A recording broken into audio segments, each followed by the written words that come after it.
वो आहिस्ता से नीचे उतरी, दिया पकड़ा। सुरंग तंग थी, मगर जादू की खुशबू आ रही थी। कुछ कदम आगे गई तो रोशनी तेज हो गई और जैसे जमीन गायब हो गई, वो एक नए जहां में खड़ी थी। सामने खुला मैदान, नीला आसमान, यही तो आजादी है। Is this my home? बहती नदी, दूर महल, बच्चे खेल रहे, औरतें हंस रही थीं, परिंदे उड़ रहे थे। फिर उसने देखा दूर एक खूबसूरत नौजवान बच्चों के साथ हंस रहा था। Children, look what I've brought for you. किसी के हाथ में फूल रख रहा था। Ah, the sweet smell of spring flowers. Catherine आगे बढ़ी मगर घबरा कर रुक गई। अगर गौसल को पता चला तो सब खत्म हो जाएगा। वो दौड़ी, सुरंग के रास्ते वापस आई।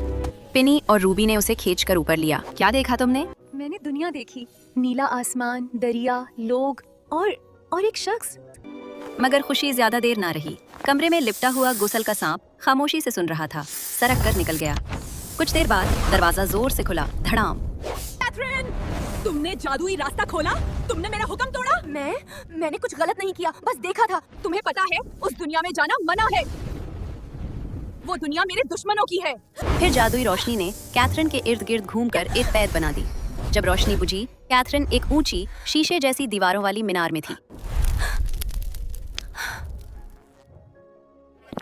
मेरी सिर्फ यही फैमिली थी। वो खामोश बैठी थी, हाथ में वही पुराना ब्रश जो कभी उसकी आजादी की अलामत था। ये क्या? क्या तुम भी जादुई हो?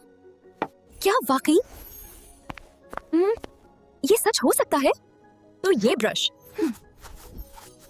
ख्वाबों को हकीकत का लम्स दे देता है। जैसे ही आखिरी लकीर मुकम्मल हुई, हवा के झोंके के साथ सामने की दीवार गायब हुई। कैथरीन की आंखें हैरत से खुल गईं। नीला आसमान, दरिया, आजादी। तभी नीचे मैदान में वही नौजवान दिखाई दिया, वही जो कल बच्चों के साथ खेल रहा था। उसके हाथ में नीला फूल था, जैसे किसी खास शख्स के लिए हो। कैथरीन के दिल की धड़कन तेज हुई। वो आहिस्ता आहिस्ता उसके करीब गई। नौजवान ने मुस्कुराकर कहा, मैंने सोचा था तुम शायद ख्वाब हो, मगर तुम तो सच में हो। और मैंने सोचा था ये दुनिया बस एक पेंटिंग है, मगर ये तो सांस लेती है। कल रात महल में बहार का जश्न है, एक बॉल। क्या तुम मेरे साथ आओगी? मेरे पास ना लिबास है, ना इजाजत। एडवर्ड ने नरमी से कहा। बस आ जाना, बाकी सब मेरा वादा रहा। कैथरीन ने फूल लिया और वो लम्हा जैसे ख्वाब बन गया।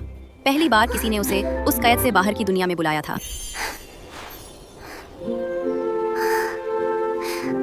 उस सुबह कैथरीन ने अपने जादुई ब्रश को हाथ में लिया और खामोशी से अपनी तैयारी शुरू की। हर स्ट्रोक के साथ उसका मामूली सा लिबास आहिस्ता आहिस्ता बदलने लगा।